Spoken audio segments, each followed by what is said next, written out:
Good evening, folks. It is me, Joe Riolano, the freaking Puerto Rican. It's Wednesday night. You know what that means. It's time for the Southbound and Down podcast. This week, we're taking a look at some of the goings on in the NFC South.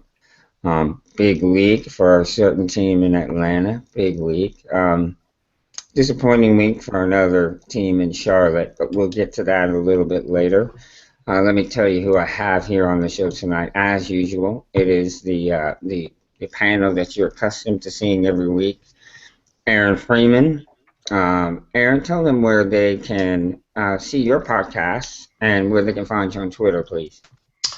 I'm on Twitter at FalcFans. You can check out the podcast I do with the Falcoholic on falcofans.com or at thefalcoholic.com. The one I do, separate one, Falcon Central Radio, with Scott Karasik, who used to be a panelist on this show. We had to postpone it from Tuesday. Both of us were dealing with some cold issues, so we're going to do that one tomorrow night on Thursday. And if people want to check that out, then they can. I can't wait. I will certainly be checking that out tomorrow. Next, we have the founder of the Buck What You Heard podcast, Mr.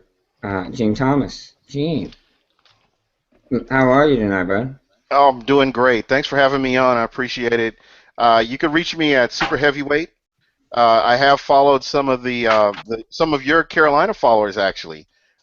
Great people. Hate the team, but really great people, by the way. I just Glad to hear that, I think. I just put up my video podcast prior to this show. So if you get a chance, go out and check it out. Please leave me some comments. Let me know what you think. I hate it, or let me know and what I can do to improve it. Yeah, people, listen, Gene is working hard at doing this. He does a very, very good job on his podcast. Give him a little feedback. Let him know what you think he needs to keep doing, or maybe give him ideas of what he should try to do. But he does a really good job, and he's working hard at it. Let the man know what you think. Greg Barber, let everybody know where they can reach you, because you know they want to talk that WWE wrestling. Let them know where they can find you on Twitter at. Well, you can find me at IntenseGB on Twitter. Like I said, I'm always around. So, feel free to say hello, at least follow me, and I'll follow back. And I also do write for the Cat Chronicles, doing the weekly rankings, and also AFC North, covering the AFC North. Yeah, he's done a great job of that for us this year. We're trying to ever so slightly try to incorporate more and more of the NFL into the site, still with that Carolina Panther focus, but just making people aware of what our opinions are on the rest of the league, and Greg has done a wonderful job of that. Last but not least, you see his logo there today as Mr. T Money 1993. He is going to be on shortly, and we'll talk some Panthers Falcons when he gets on. But for right now, let me say this. This is the Southbound and Down podcast. It is brought to you by FanFirst Productions. FanFirst Productions is a parent company for CarolinaCatChronicles.com. That is the website where you can find all the hot Panther takes from the fans' perspective. Look, the guys on this panel right here, we do this not for money. We do this not for notoriety. We do this for fans because we are fans. And let me tell you, you all know this, that without the fan, football is just a kid's game.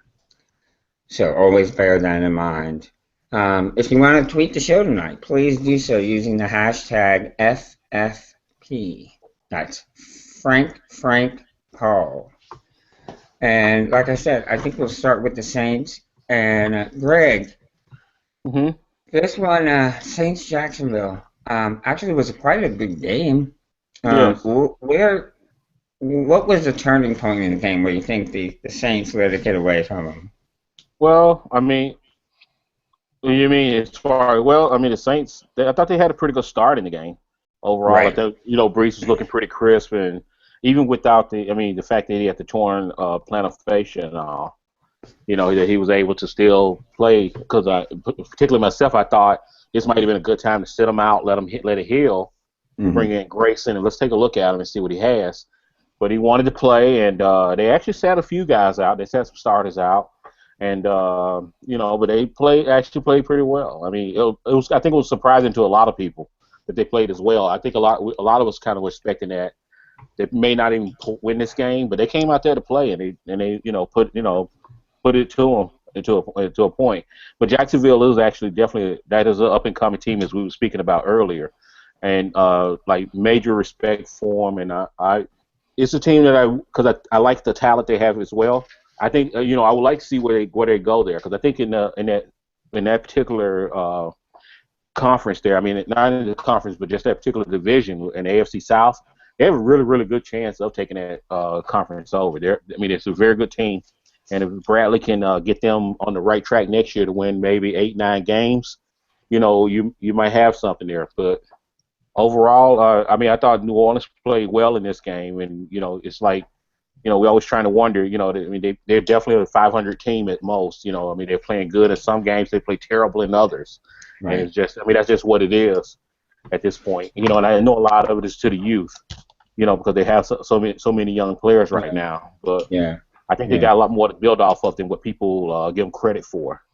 There is a lot of talent there. Like you said, it is young. At the same time, saying that there are some holes that need to be filled. Absolutely. Without a doubt. There are definitely holes to be filled. I got a feeling that Dennis Allen is going to end up being the DC next year, the defense coordinator. I have a hard time thinking that Payton is going to not give him the job at this point. But I'd be surprised if he even interviewed anybody else at this point. That he may just end up giving the job to him and then allowing him to, do what he wants to do. Me particularly, I would like to see them bring in a new defense coordinator, or bring in, if they can get a good heavy hitter, somebody who's had a pretty good track record. Maybe try to get them on board.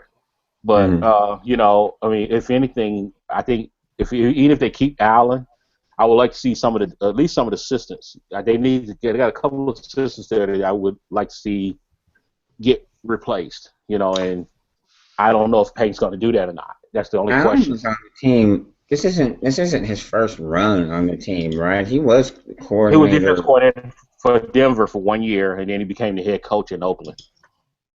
And basically, really what happened there was that Mark Davis didn't really like him or didn't trust him. He wasn't confident in him like he is with Jack Del Rio. Up in Oakland. So that was more of a pick of the GM. But Davis went along with it. Davis really gave the guy 2.5 years. Which is not a lot of time for a team that really has scrap heap as talent. Oakland was pretty devoid of talent back there. So it's kind of hard to judge him on that. But people are going to use that to trash him or say that he's not that good. But he's definitely got the team a little better. I'm not saying by any means where they need to be, but they're definitely playing a little bit better, a little bit better with the gap control and all that type of stuff. Mm-hmm. So it just matter. I don't know if he needs that, if he needs to training camp, or does he need do you just need to get another guy all together? I know. I saw something earlier. I want to say it was online. I read that they were talking about Drew Brees and Sean Payton not being separated, and neither of the two of them going anywhere this year. Right. Well, because the rumor's been all year. Even today, I think they're making a prediction all year that they're going to be leaving. And as I said, it was hard. I wasn't going to make that call because I didn't think they would leave. One, because you got Drew still under contract for 1 year, you got Payton under contract for 2. So you knew the New Orleans was going to fire him. He with that team right there, he's getting along very well with everybody that I know of. And as far as I know, with the owners and everybody else, everybody likes him and wants to keep Payton. I've never heard anything about any issues there. So and the only reason Payton would want to leave is because of the whole ownership thing. If the other daughter takes over, who's pretty much a terror, if she doesn't take over, and like I told you, as I told everybody else, until Jay Glazer, because I know Glazer's a close friend of his, if Glazer says that Payton is looking at other jobs, then I know something's up. I mean, but other than that, most anybody else, especially when Jason Lockenfora comes up with some of the crap he comes up with, that dude doesn't. That dude barely ever gets anything right anyway. And it's the truth. He doesn't. He's the Chris Bouchard of football. Yeah, I mean that dude. Yeah, I mean the dude. He just throws stuff on the wall. So I mean, so I don't listen to anything Lockenfora got to say, and some of the, especially Peter King, because him and Peyton hate each other. I like Chris Bouchard, Gene. Broussard is not bad. I think Broussard is okay. Okay, I'm sorry. Maybe it's just his sources that are. I mean, don't get me wrong. He's off at times. I agree. But He's off a lot of time. But Lockenfora, he's not even on the island, much less he didn't even. No. Sometimes you wonder if he really truly understands what he's saying. If he believes it. Does he believe that? Yeah. Well, I mean, think about it. He'll say something, and 10 minutes later, he's wrong. Right. Dead wrong. Not even close. So, like I said, I mean, but both of them, but the fact that both of them came out and said, look, we're going to be here, and then we're going to stay here, that's going to, I mean, all you can do is take them at their word. Well, my concern is Drew Brees has a big number coming in his contract next year. What is that number? It'll be about 30 million because of the $30 million. Woo. Yeah, because they had took about $3 million and moved it over this year to get the trade for Michael Humanawani from New England, so to fill his contract for that year, and that's what that was about. But I mean, I'm assuming they're going to restructure or do something. But I mean, everybody assumes that Breeze didn't want his contract touched, or that he wasn't going to. That he wasn't the one willing to, as far as restructure. And what I always understood that they didn't want to even touch his contract. At this point in time, they didn't want to restructure. And I think I know why they didn't want to do it. Because when you got a quarterback, think about it, you got a quarterback in the 30s. You don't know exactly when he's going to fall off that cliff. You think about it, he got a 5-year contract. He's going to be like 36, 37 years old. Right. What if you turn around and you extend him 2 or 3 years, 2 years too early? And now you're stuck with him for another 3 years, and the guy's falling off the cliff.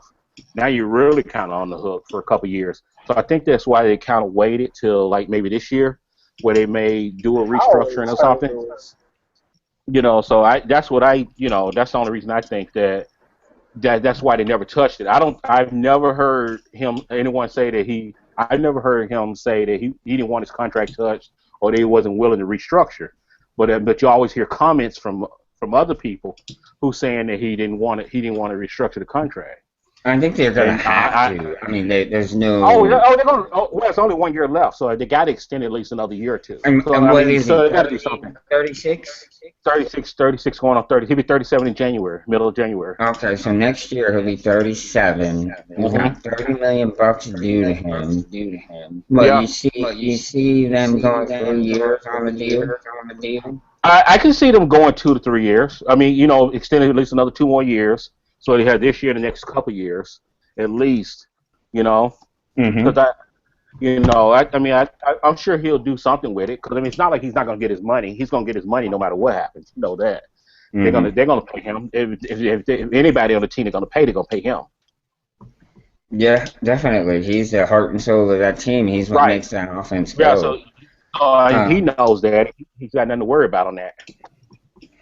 All right, getting back to the actual ball game, I'm looking here. I see Saints 537 yards of total offense. Pretty impressive. 135 yards on the ground. Yeah, 122 of it was Tim Hightower. Wow, how many times did they run in? Do you know? Do you remember? I think it was around 20 times or so, 20 or so times. He had a pretty good, maybe 20, 30 times in that range. Maybe probably in that range. Average. Yeah, he had a pretty decent average. And then that 135 rushing yards with 20 to 30 carries opened up the passing game for Breeze to throw to the tune of 402 yards. Yeah. Okay. I know this is the Jaguars. Okay, we were talking about how they're on the upswing, but they're not there yet. But my point is how important it is to run the ball in today's NFL. And yes, running football is ugly football, but it is winning football. Yeah, oh, Look absolutely. at I Sam. mean, to me, you got to be able to do that. You have to be able to run the wear a team down and you bend them to your will when you do Right, that. and you may not always get 135 yards You don't rushing, need but to. No, it's all about the important yards. It's the important right, it's yards. and Drives it's extend. making the defense know that hey, we Yeah. can't go all pass on him. No. You know, we have to make sure we're making our reads before Yeah. doing anything. Yeah. I mean, but yeah, Hightower ran very well in that game. Another big differential I see is in time of possession. By running the ball so effectively, the Saints managed to hold the ball 15 minutes more Hmm. than the Jaguars. So when you hold the ball, that means the team's offense is sitting on the sideline. Yeah. Um, Yeah. They got a couple of turnovers also. I know they got one yeah, interception by Bro, and, that's and so right. so they had an interception by Bro, and they had I think they had another one too, or for Mike. Speaking of Rowe, next year, do you think you see him as a corner, or do you see him eventually being moved to safety?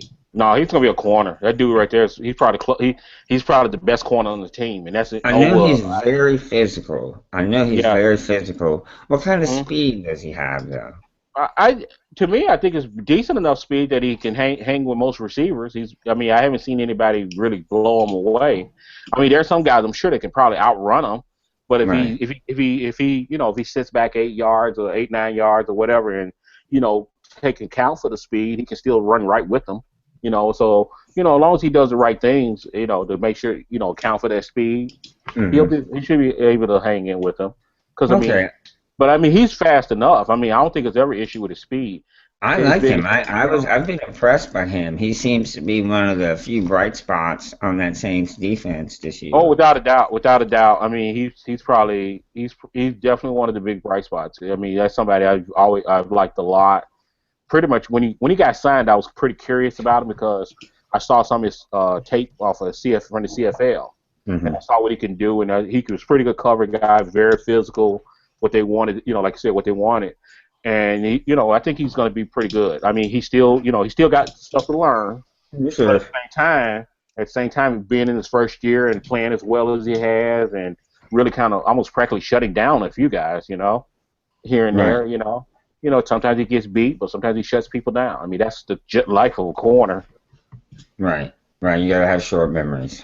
Oh, That's for sure. absolutely, and he does. He does. He's a good guy and a hell of a story, from what he And went through. it's a feel-good story. It sure Hmm. is. It's good for an organization to have players like that on the team that are actually playing and contributing. Yeah, and he's from the area and everything, so it's a really good fit for him. Um, Gene, were you surprised by how how close this game was? To be honest, I was. I've been watching the resurgence of Drew Brees, and I've seen what he's capable of doing. And I thought that the defense, the Saints defense, would be able to do something, but just the way. My hats off to the coach for the Jacksonville Jaguars. They played a really good game, and they kept him in it. And Yeah. there were times where I thought they might just win this game. Hmm. Yeah, I'm looking over their player stats, and they have guys, two receivers over 100 yards, Robinson and Hearns. Yeah, so both Uh, of those on a couple of big plays. Those are really about it. And I think the one thing that stands out to me is the 27 attempts, 122 yards by Tim Hightower, and combined, I think he actually did have more yards than rushing than the Jacksonville Jaguars did. That's a combined, that's a big yes. that's a big point right there. And I Yeah. think if once Jacksonville gets that running game and they can incorporate that in with Blake Bortles, the ability for him to pass. I mean, this is nice stats. Yeah. 368 yards, 4 touchdowns. Hmm. Even though he had 2 interceptions, that's still a good day's work right there. And Yeah. I mean, it was no T.J. Yeldon in that game too, and no, that's one thing that exactly, probably no right. TJ Yeldon, Yeah. which is And a so big problem. that's a huge fall off. So I He's mean, a if he's a Jacksonville get a legitimate couple guys, he's a good yeah, I like that's a Yeldon a lot. Me too. Me too. I really do. And they only ran the ball 17 times to begin with. I'm talking about Jacksonville. So, they gave Yeah. up on the run early. They, Well, because they so, were behind early too. They were behind behind pretty good earlier, I think. okay, so they went to throwing the ball more. Yeah. And, if they draft a few offensive linemen and get some help up front, I think they will really be contention for that division, like you were saying.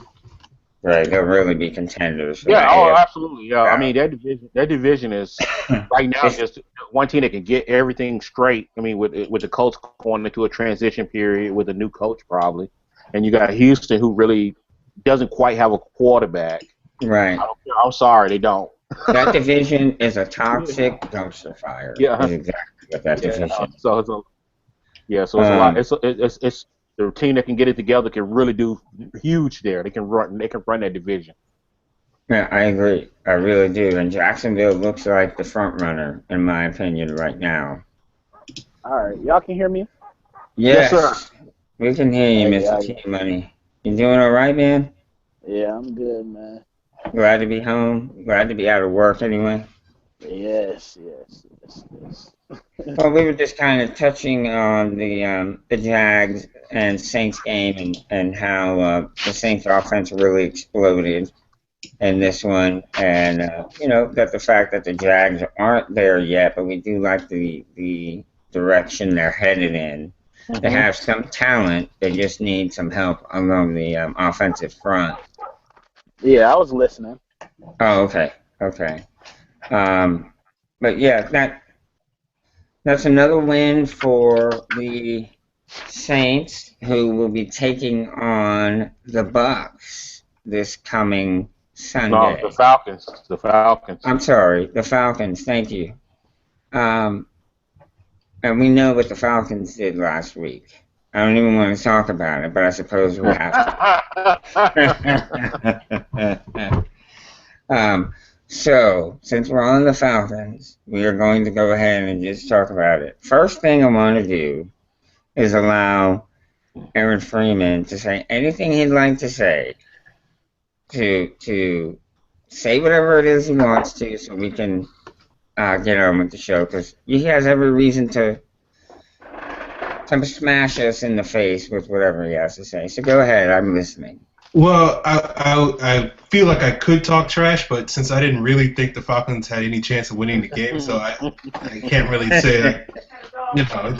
It is what it is. The interesting thing about the game, it's probably one of the biggest wins the Falcons have had in recent memory. When you look at who their opponent was, the fact that they were the Panthers were favored by, I think, a touchdown, and sort of, it wasn't the perfect game for the Falcons, but they definitely caught the Panthers sleeping a little bit in that game. And I think, other than maybe, looking it up, I was trying to think what's a bigger win for the Falcons over the last 15 years, and it's probably the NFC Championship game in 1998 that sent them to the Super Bowl, and probably Michael Vick going into Green Bay and beating the Packers in his first playoff game. Yeah, that was a huge game.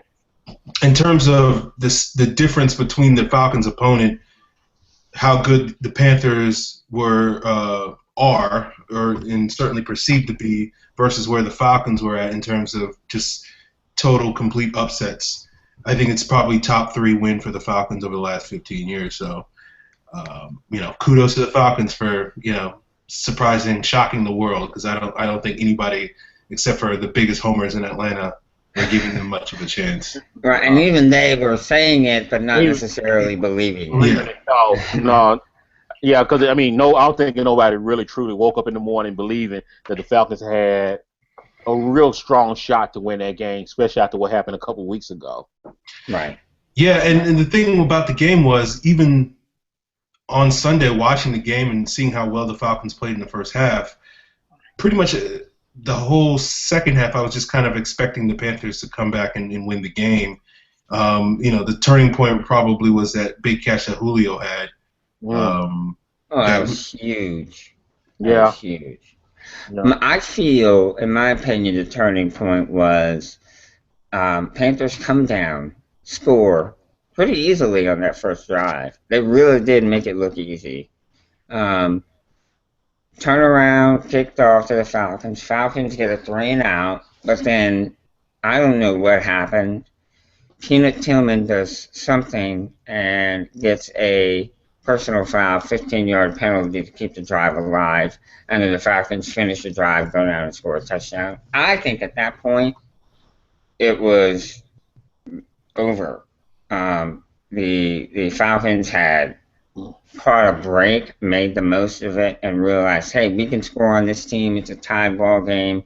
Come on, defense, let's see something out of you. And that defensive line played really, really good football. Our offensive line, I don't know what happened. They had been one of the strong points of the team all year, but they just were not in this game. Team Money, please take over. What else did you notice where other weaknesses were on this Panthers team this past week? Offensively, the biggest thing I realized is as much slack as Panther fans try to again. Without him making those big plays, man, it's hard for our offense to move the ball. He started off, I think he had a catch or two at the beginning, and then he got hurt with that calf injury. And after that, once he lost that explosiveness, I think our longest play was maybe 19 yards. So that's huge. As much as we complain about him, his ability to take out the top off of the defense, you can't play man when he's in the game, because there's not too many dudes who's gonna run stride for stride with Ted Ginn. No. With Cam's ability, I mean, Cam accuracy has gotten better, but when you play a man, you got throwing tight windows. He's still not always capable of hitting the perfect point where it has to be. And then Remmers, I'm so done with Remmers, man. And Atlanta figured it out pretty quick. Just put Vic Beasley on that side and let him run past Remmers every play. And Remmers was holding, Remmers was missing blocks. Remmers was just, it was disappointing, man. The middle of the line is always straight. We never really have any problems with that. Honestly, as good as he is, when I see stuff going wrong in the middle, it be on Khalil. It don't really be on Turner or Norwood. Right. Defensively, two things. One, I love Josh Norman, but with them better receivers, he can't try to run straight. He got to jam him at the line. I've noticed that when he was playing Odell and when he's playing Julio. He can't just let them have a free release and try to run with him. No. He's got to get his hands on him. And second of all, we got to do something about the whole, defensive line. Because for Charles Johnson to be complaining about playing time, why? What are you doing when you're out there? Right, exactly. Yesterday on the podcast, Gene was on, and I said that, Big Money everybody was saying when Big Money comes back, how much better the pass rush is going to be. When Big Money comes back, things are going to improve. Well, I said yesterday that Big Money has been playing more like small change here the past few weeks. And honestly, I've always said it even when he came back. You should have left Coney Ely there. People wasn't figuring it out. Chemistry. Exactly. And not just that. Coney had a streak of like 5 games in a row with a sack. He was playing well. Right. So I don't understand. You should have let CJ get back in a football shape, coming off the bench in the rotation, and then when he got right, that's when you would have let Jared Allen go back to being a rotation player, because Jared Allen doesn't have that stamina to be a 60, 70 play guy no more anyway. No, not at all. No, he might be able to get 25. He's a package guy. He's a package guy at this point. Yeah. He's a package guy. What they should have done is just let Coney and Jared start till CJ got back right. Then run CJ and Coney together and let Jared Allen come in like on third down and you slide Coney in the inside. And then you would have had Jared and CJ on the outside and KK and Coney Ely in the middle. Right. That would have been your pass rushing package. Yeah. but I'm not making no decisions. You know, I ain't no coach. Right. So No, but I that's think what. that, theoretically that sounds good.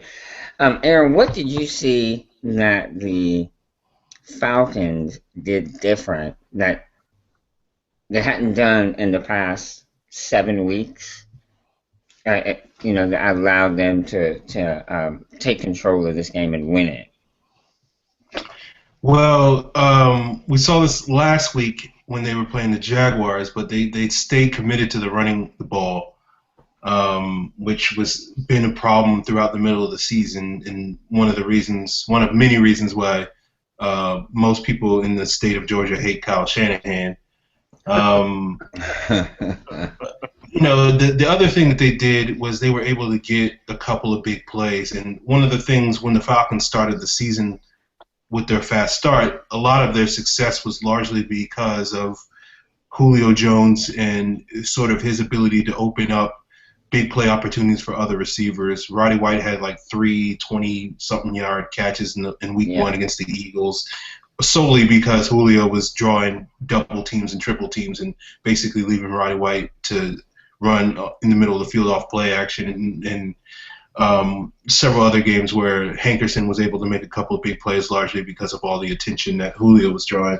So that big catch that Julio had, that 70-yard touchdown, that was a big thing for the Falcons. We haven't really seen Matt Ryan really just kind of – I mean, there's been times where he's basically just thrown it up and to let Julio make a play, but a lot of times it hasn't really worked out for the Falcons. They've been broken up or intercepted, and that was an instance where that did work. I think defensively, the Falcons' pass rush was effective. I think the interior was able to get some pressure on Cam a lot more than they did last week. The last time we played, Hageman, I thought, pushed around Andrew Norwell pretty effectively early in the game. It's like Norwell was playing on skates for like the first half of that game, and I just hadn't seen Norwell struggle like that. Our corners showed up.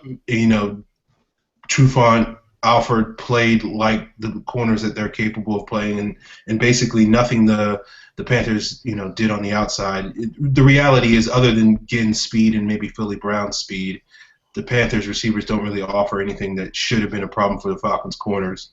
They able to keep Greg Olsen in check. I need to watch a little bit more tape to figure out how they did it, but the fact that Cam didn't have his security blanket catching the ball 10 or 15 times like he seems to do every time he plays the Falcons, I think that was a huge factor in the favor of Atlanta. I agree. I think there were a few moments where the Panthers stars had opportunities to make plays. They just weren't able to make them. I think of Greg Olsen trying to make a one-handed catch. He wasn't able to. He's really pretty good about being able to get away from one-on-one coverage. But there was a play that sticks in my mind toward the end of the game where Cam went to him, but he was covered by a former Panther, Charles Godfrey, and who defended the play pretty well and caused an incompletion. I think what Atlanta did, the best thing Atlanta did was beating Carolina at their own game. They were able to run the ball with pretty good effectiveness. They did a good job of protecting Ryan. And on that long play that you're talking about, Aaron, I do recall seeing Ryan kind of scanning the field, and then he sees Julio, and he kind of points like, go. Like get downfield because I'm going to throw it as far as I can. And when you see Luke Kuechly, your middle linebacker, running downfield with Julio Jones, arguably the best wide receiver in the NFL, you begin to worry. That's a mismatch. You begin to worry. And well, I think on that the biggest thing is Atlanta decided not to get caught up in the Josh Norman versus Julio matchup. This is probably the most. This is probably the most I've seen since they both been on each team that they moved Julio into the slot when they needed a play. Or same thing the Giants is doing with Odell, because right now we don't have Bené Ben Wilkery, so I mean Julio versus Kurt Coleman. I mean, I love Kurt Coleman, but he tripped, and then Luke. I'm not even gonna put that on Luke because to be what was that? Probably 50 yards down the field with Easy. Julio as a linebacker. Yeah, he's out of his zone. Well, he would. That would. I heard that they were in the Tampa 3 look then, and in that Tampa 3 look, the middle linebacker really does have the middle of the field.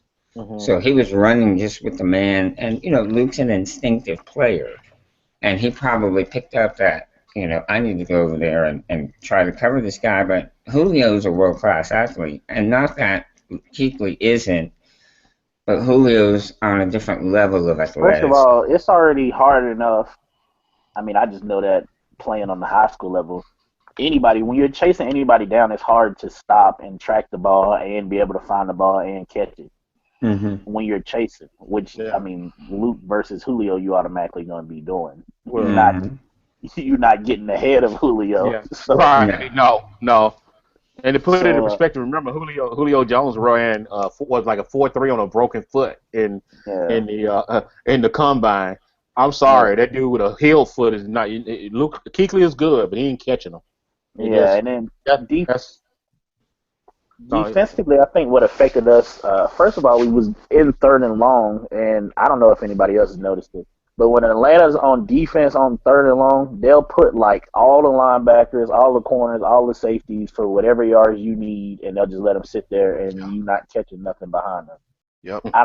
They make like it looks sort of like a wall where they'll have all of them. Say you need 10 yards, they'll put all of them 10 yards deep, and you not getting past them. You're gonna have to throw it in front of them and try to make the announcer mentioned that. Mm-hmm. So I think that's what worked because Greg Olsen not really running past nobody. Greg Olsen's more of if you playing him with a linebacker, he's gonna get open. If you playing him with a safety or a corner, he's gonna be too much for him. Right, he's too big. He's big enough. He's a big enough target. He can block him out and get the ball and do his thing. Yeah. I think the other thing that Atlanta did that they needed to do was they won time of possession. I think they ended up possessing the ball about 10 minutes more than the Panthers. That first scoring drive that the Falcons have lasted like 9 minutes. Mm-hmm. And, given how explosive the Panthers are and, basically everything they've done this year, you got to keep the ball out of Cam Newton's hands so that he can, limit how many. That helps your defense out a lot. And I think that was a big part to the Falcons getting off to as strong a start as they did. Yeah, I think I heard. 3rd down was the key to that whole game because the Falcons, I think, were 9 of 15 3rd down. Yeah. It seemed like 3rd down they were making a play, which a lot of that was, when you running the ball, you keeping yourself in 3rd and 2s, and even when it was longer, that's when they were mainly putting Julio in the slot and letting him get open. Right. And Roddy White came in and made a few plays. Yeah, old man Winter showed up. Yeah, he made an appearance. But it was like glimmers from his past. You know what I mean? But I heard 2 crazy stats. I think one of them was like the Panthers only ran like 8 plays or something like that in the second half. Something crazy like that. And only had like 6 minutes of possession in the second half. So Atlanta definitely controlled the ball, and like I said, they played Carolina-style football. No excuses, first and foremost, no excuses for the Panthers. However, I will say that I know when you get to winning, when you're losing, you're hungry. You're willing to sit down and look at every detail and make sure you have, crossed every T and dotted. But I don't think we wasn't taking Atlanta serious. I know a lot of people will say that or they were overlooking Atlanta or nothing. I don't think it was that. I think they just had a bad game. No, right. And that's what I would say too. I wouldn't say that they're overlooking Atlanta. I don't think so. It's not like a team that they play every 4 years. This is a team that they play twice a year. They know what each other do. So, it's just one of those days. And you think about it, Carolina at that point, over the last 3 or 4 games, they played some very, very close games with teams that, they played a close game with New Orleans. They lose by 3. They win by 3. They played a close game with the Giants, allowed the Giants to kind of come back on them, but they ended up winning the game at the end. And, you know, stuff like that catches up with you. It's bound to happen. You keep winning those close games, every once in a while that ball going to bounce on the other side, and it ain't going to bounce for you. And this is just one of those games I think that you can say that I think that happened to Carolina. That's my feeling on it. Yeah, I always felt differently about the New Orleans game and about the Giants game. I feel like that was two different situations. The Giants game, I feel like they really did take the foot off the gas. The Giants game. I mean, you saw Cam with the ice on his legs. True. Out. Some fluky plays with the block kick and then the Saints game. I mean, we were down 14. 14 nothing at first. Yeah, like 14 nothing at first. Now the Saints game, that was just the Saints came out ready to go.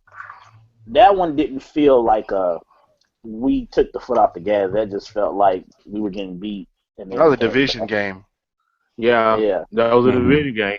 The Giants one is the one that I would really say it felt like, taking the foot off the gas, up 35-7. Now they scored, it's 35-14. Now Cam's over there, he's got to warm back up. I feel like that was the one where, we kind of took the foot off the gas on that. Yes. Yeah, agreed. Yeah, because Aaron, New Orleans, how big of a win was this for the Falcons? It's a huge win for the Falcons. Because basically the issue the Falcons have been dealing with is like every game that they should have won this year, they lost. You go back to some of those games against Cisco and Indianapolis and whoever else, and I can't even recount all the losses. There are so many in the middle of the season. Tampa. Yeah. And this week they came out. You heard some trash talk from Roddy White and Julio Jones with Josh Norman, and Josh Norman it's called Roddy White a fifth receiver, which was pretty accurate. But it's one of those things where I think this was a big confidence boost for the Falcons, where they were able to, like, one of the issues they were dealing with on that losing streak was their opponents were able to dictate everything that they wanted to do against the Falcons, and it was just basically the Falcons would either win or lose the game because they would make a play in the end that would sort of dig them out of the hole. And the shoe was on the other foot against Carolina, so I think it's a big win. It's a big confidence boost for them going into next season, so that they can feel like, okay, we can go up against the best teams. That 38-0 shutout that happened 2 weeks ago, that's not the team that we are. We're the team that beat the Panthers, that handed them their first loss. I think that's what they're going to hang their hat on going into next season, and hopefully that will, inspire them to, have a nice run. Because I remember going back to their '98 season when they went to the Super Bowl. That prior to that, in '97, they finished like 8-8, but they went like 6-2 in the second half of the season, and then went 14-2 in '98 on their way to the Super Bowl. So hopefully they can finish out this season with another win against the Saints, and sort of happen. and then use that as a something to build off of going into 2016. Point blank period. The true winner of that last game is Kyle Shanahan, because that game just saved his job. Yeah, probably. I think so too. Probably.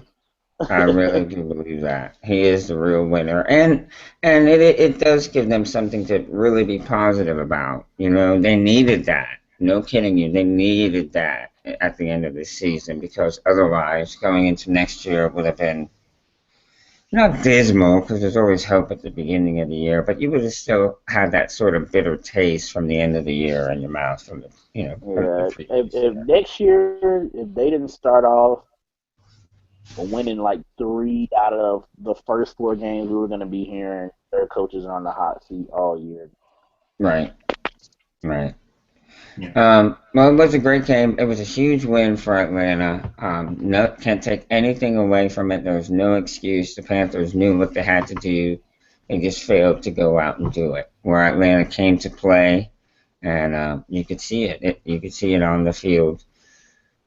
Now, talking about the Panthers, do you think Jonathan Stewart, he's only 11 yards away from 1,000 yards. His foot is a little bit banged up. Do you see him coming in and playing and getting his 11 yards and then sitting out the rest of the game? Or do you think he just sits out the game? T-Money. I think he will play. I think it might have been a little bit better if we wouldn't have lost Fozzie. You know what I'm saying? Because you would have had Fozzie. You would have went Fozzie, Cap, Brum, Brandon Ware up, and then with Tolbert, you would have been straight. But I think with Fozzie getting hurt. Oh, go ahead. No, I was going to agree with him. This is a vital game for Carolina, believe it or not. The Arizona Cardinals are looking at this game very closely because they could get the number 1 seed. They could end up with the number 1 seed, and this is a vital game. So as Carolina, and you know how Ron Rivera is and how his mentality is, he wants to win this game. So of course it's going to be important for him. The player is healthy; he's going to get him out there to play. And I don't think it's just going to be for getting 1,000 yards. I think it's going to be if there's a chance for him to make a play, he's gonna definitely have him in. Yeah, I think he'll play. If it's close, he'll play the whole game. I think the only way he gets taken out is if we get a big lead or something like that. I think then, you might want to start pulling the people out. But that was smarter to TV people to flex us because now neither team can take it easy. We're playing at the same time of the Cardinals. What time are we playing? 4:25. And what time? The Cardinals play at 1? Nah, the Cardinals play at 4:25. They flexed it so they're going to make both of us play hard because you don't know what the other team is doing. Oh, I gotcha. So you can't sit down and scout the other team? You can't you can't watch the scoreboard. Nope. Right. No. Yeah, if one plays, say if we would have stayed at 1 o'clock, if we win, okay, the Cardinals aren't going to try that hard because they know that they're not, you know what I'm saying, moving up. Even if they win, yeah. I gotcha. I got you. So by making us both play at the same time, we got to play our hardest. Both of us. Exactly. Yeah, at that point, you got to go all out because you just don't know what's going to happen. I didn't even know that. I'm glad you said something because I sure we would have been watching TV at 1 o'clock like, what the heck is going on here? Probably the one game would be Atlanta and New Orleans. Well, yeah, you're right. That will probably be the 1 o'clock game, so that'll be entertaining. Yeah, we'll get to see all. Well, you'll get to see all. I'm going to the game, so I'm not really that worried. Oh, very nice. Good for you. Were you able to get your hands on some playoff tickets? Nah. They sold out in like 5 minutes. yeah, pretty much. It's a matter of minutes. I think it was like 6 minutes. I think they sold out of the tickets. Yeah, I guess. I mean, you gotta, and you can't even. I don't think you can buy the. They wouldn't sell the NFC Championship games without knowing if we're going there. So maybe. Right. But them tickets, I'm sure, are gonna be. Those are gonna be like $600 tickets. Oh yeah. Yeah, and that's probably for nosebleed right there, 600. Yeah. Yep, it's going to be like $600 tickets. Gene, we cannot forget about your Buccaneers. Buccaneers were playing the Chicago Bears. The Bears. The monsters of the Midway. Did they win or lose? Oh, the Bucs lost. There was 2 turnovers, Doug Martin. There was a costly penalty. There was a pick 6. That's easy money right there, and they got called back for a Altron Werner face mask. Oh, jeez. And this is what I've been complaining about all season, and I think it's always been an issue. It's been an issue for years. The number of penalties that the Bucs have gotten, they've been in the top 10, I would say, for the past 5 years in penalties, but this season, with all the changes that are being made and chances to win games, and you're trying to turn this team around into a different direction and get the fans to buy back into it, it's more heavily scrutinized. You see the Bucs losing games that they really shouldn't lose, like this game against Chicago. You take away the missed field goal The 2 turnovers by Doug Martin, you don't know what those would have turned into, and it may be a totally different game. Didn't Alshon Jeffrey not play? Yeah, he didn't play. No, he didn't. Because I remember I left him on one of my fantasy teams starting, and I was like, oh. He actually got put on the IR today. Yeah. So, you know, at the end of the day, it's a young team. They're trying to get rid of this losing culture, and it reminds me a lot of the Jacksonville Jaguars, which we talked about earlier in the show. It's a lot of the same things. Trying to get that losing culture out of there. I think it's beneficial that Jameis Winston is the quarterback. We're getting some more positive people in the locker room that really want to win, like your Quan Alexander, who's greatly missed in this game, along with Vincent Jackson, who again was greatly missed in this game. He could have definitely contributed, you know, to getting this team down the field, and you could really see that. You can actually see that in the last 3 games. Yeah, I mean, the penalties are going to come when you're a young team. Right. You're going to make mistakes. So I really give the Bucs a pass. Now, if you're a veteran team with a whole lot of vets, sort of like that's why I get so, even though he's not even on my team, I get so upset at Brandon Browner. Like, you've been in the league too long to do the type of stuff. That stupid mess. Oh, yeah. I mean, but you know, you look at these penalties, and a lot of this stuff is coachable. A lot of these things a lot of the penalties that I'm seeing are things that you get disciplined about in Pee Wee League, going all the way up through high school. In college, you can't make these mistakes. And here these guys are, you know, they're professionals. I understand we make mistakes, but week in and week out, penalties at the wrong time that are game changers. And that's what I'm seeing. That's been the theme for the Buccaneers this season. But it's not like, I would say it's not like Lovey's not trying to Lovey. Right. And I'm not putting anything. I'm not putting this on Lovey at all. These are the players. I mean, they should be policing. They should genuinely be policing each other, saying, "Hey, come on, we can't do this." And I know for me that I made a mistake, pass interference or whatever. My teammates are on me about it. Somebody's on me. What were you doing? What were you thinking? You know, trying to get my head back in the game. So it's going to come. It is going to come. I have seen improvement, but you know, with this defense, I don't think you're going to see the same defense next season. I mean, you said Burner was doing it. I mean, Burner already been in the doghouse. How much farther does he want to go in? I know. Right. Yeah, he may be wanting to get out of there. Yeah, I honestly don't believe that you'll see him on the Bucs roster next season. Yeah, I got a feeling he wants to be out of there. I think that's why because he hasn't played that much this year. He's in a nickel. They playing him in nickel. Yeah, and I mean, this is a guy that was a high-dollar free agent that came from Tennessee, and he was a starter there. Actually, one of the top corners at that point. Yeah, he was a Pro Bowler. He was actually a Pro Bowler. Yeah, at that time, he was a top corner, and then now he's falling off a little bit. And I don't know if that's a case of that he didn't fit in with the scheme. Tampa's going. Right, what Tampa's doing. You know, sometimes too, when you go through a few too many coaches, it could even be like Nnamdi Asomugha. You saw, he was highly touted coming from the Raiders, going over to Philly, and then gets exposed. You know that he's out. Yeah.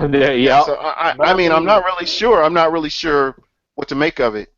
I wouldn't say that was like that, because that was more of Nnamdi being one of the best man corners. You moving in the zone. When he was with Tennessee, they were playing Tampa 2 in Tennessee. Yeah, we're playing Tampa 2, right. And that's the reason why you came to Tampa, because that was part of it.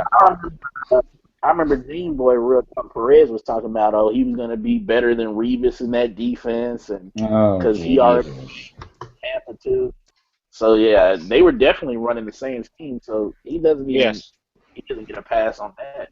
Yeah, and you got to remember, because when Revis was there, they were running a zone under Shiano, which was kind of out of Revis' element. You know, you call. I'd have compared Revis to Donovan. You know what I'm saying?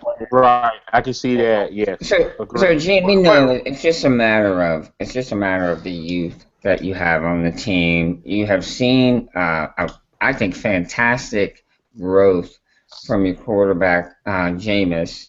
You've seen him grow into what looks like will be an NFL caliber quarterback, and a good one at that. You have talent, and you have talent at the receiver position, the tight end. You have a young offensive line that is coming together better. You have a rejuvenated Doug Martin that is running like a madman. If he's re-signed next year, um, the offense is set. Your defense has a lot of holes. Absolutely. And I think you were the one that said in the past 3 or 4 drafts they've only had one defensive person drafted. Is that right? Last two drafts. It was Quan Alexander was the only defensive player that was drafted. Yeah. So now, I think, and you know what? As you look at the Buccaneers prior to Lovey coming over, and even into prior to Greg Schiano, there was so much turnover with the draft, so many players that didn't pan out that you can't build a foundation, and it's just taken a long time to get somewhat of a foundation, and then that's when you start bringing pieces in around it. And I think on the defensive side was neglected for so long, and there were so many players that just didn't pan out, and this is kind of a result of that. Yeah, well, Saints are dealing with that same thing. Last 3 or 4 drafts week, like 1 or 2 players. I'm sorry, go ahead, Tez. I actually like Lovey's plan with that, though, because the only key to that is, will the organization give you enough time to do what you want to do? Because let's look at it legitly. Lovey fixed the whole side of the ball in 1 year just by drafting some people. Yeah, pretty much. So give them next year. You know, you drafting probably a heavy defensive draft. Now you got both sides of the ball. You should be better than what you were this year. Yes. So I actually like what he's doing. The question was, are the Bucs going to give him enough time to get it done? I think they will. I think they will. Yeah, Jason Light, him and Jason Light seem to be working very well together, from what I understand.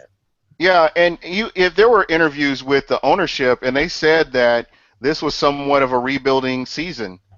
So I think they see the plan, they see what's going on, and I think he'll have more time to get everything in place. I know the fans are impatient because the Bucs have been losing for so long, but you have to look at the big picture. And like you said, he's building things up the way they should. He's not going to be concerned about looking for a quarterback like half the teams in the NFL are looking right now. He can focus on the defense and get players to complement a Gerald McCoy. You have your Quan Alexander and Levante David. Now you can focus on your secondary and getting maybe an edge rusher in there to really get things going. And you are drafting these positions, but at the same time, maybe you bring in a free agent or two here and there, right? You know, and that's being realistic. You do have to sprinkle some free agents in there to, if not for veteran leadership, just because they can fill a hole until you can draft to that position, which is kind of what we saw with the defense this year, is Tampa bringing players in to fill positions until they can draft somebody. Right. Yeah, I mean, if you think about it, sorry, go ahead. Oh, which that's what, Gene likes to do, that comparison all the time. But that's what we really did as far as the draft. I mean, besides Norman, who we really drafted that was a corner like that. We don't really draft, I mean, we took Kelvin, but it's not like, it's certain positions you got to build up first as your foundation. Then you can put pieces around. Because we always sign a veteran in the secondary. We already know that's coming, whether it's been Rome, whether it's been Drake Florence, Antoine Cason, Kurt Coleman, Cortland Finnegan in the middle of the year. I mean, you can, if you had the right type of environment, the right type of coaches, sometimes you can bring in them veterans who's going to fit with what you're already doing. Right. And it only may be a 1 or 2 year stopgap kind of thing. It's not like you're making a long-term commitment to them. Right. Just bringing them to fill a hole for a few years. Aaron, one thing I want to ask you that I didn't get to when we were talking about the Falcons. According to you, who would you give the player of the game to in that Carolina-Atlanta game?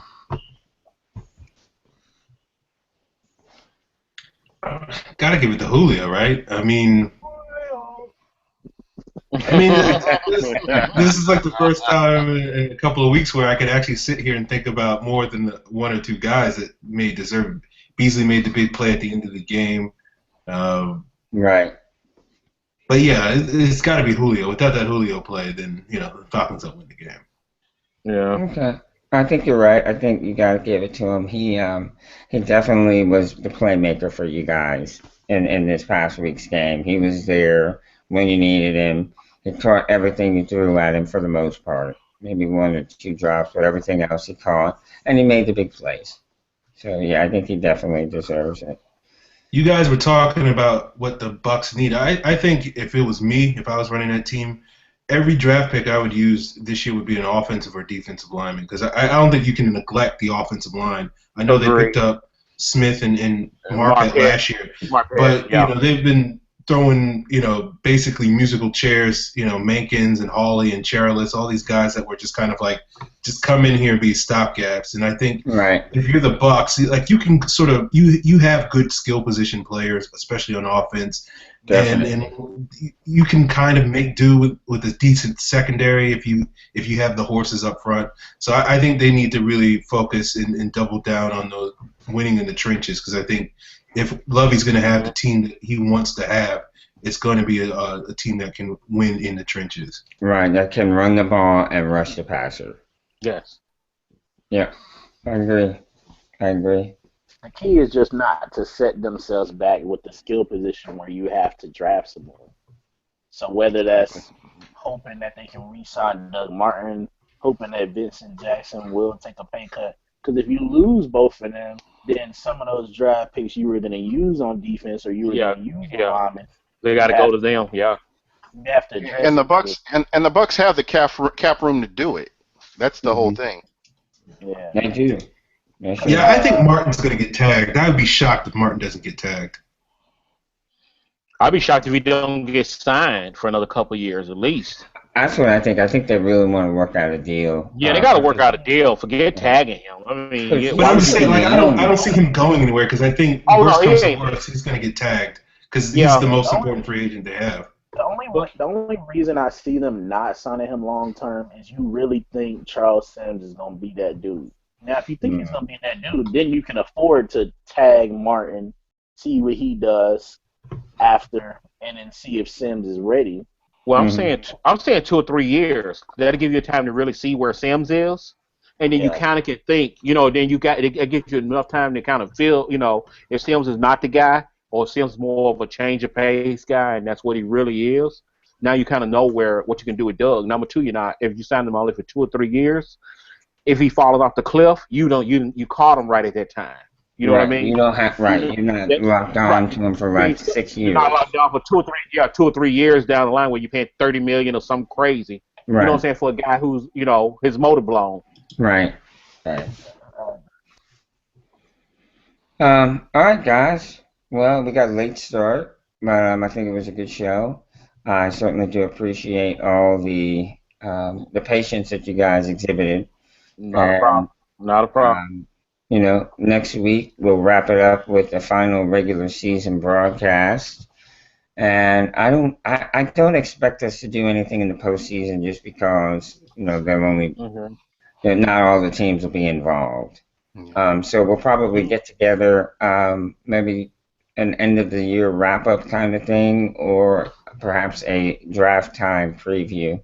But I certainly do appreciate you guys. I hope that when we'll do this again next week and next year, I'd like to see a return by all you guys, because you really are top notch, and I certainly appreciate the help. On the way out, I'm going to give you guys a chance one more time to promote yourselves and your work. We'll start with you, Aaron. Yeah, people, if you want to find me on Twitter, I'm at FalcFans. If you want to find my stuff, it's at FalcFans.com. I got 2 podcasts. One I do with the Falcoholic. You can find that on the Falcoholic.com or FalcFans.com. We just had an episode come out this afternoon, so check that out. the other podcast I'm on, Falcon Central Radio, you can check that out on YouTube or ProFootballCentral.com.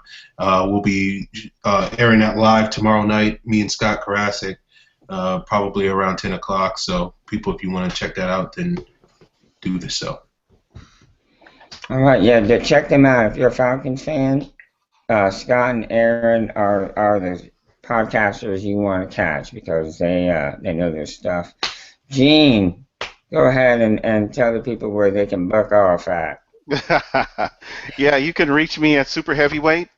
And if you go out to YouTube, look for Buck What You Heard, and check out some of my podcasts. And I would like to give a moment of silence to Chip Kelly.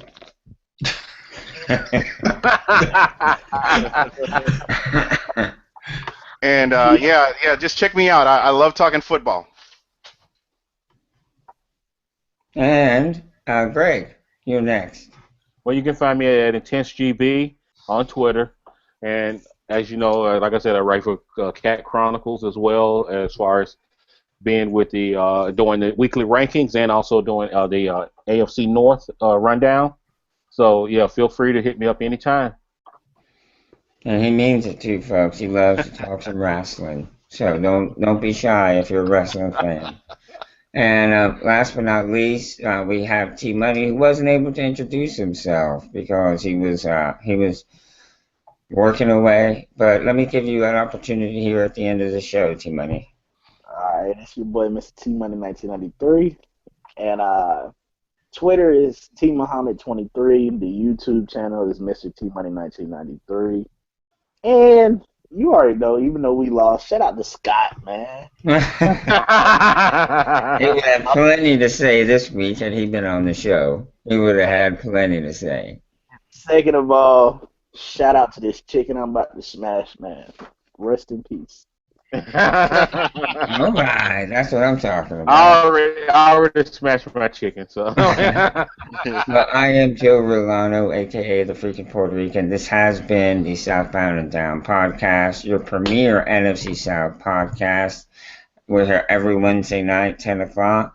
Thanks again, guys, for your patience with the rearranging of the schedule.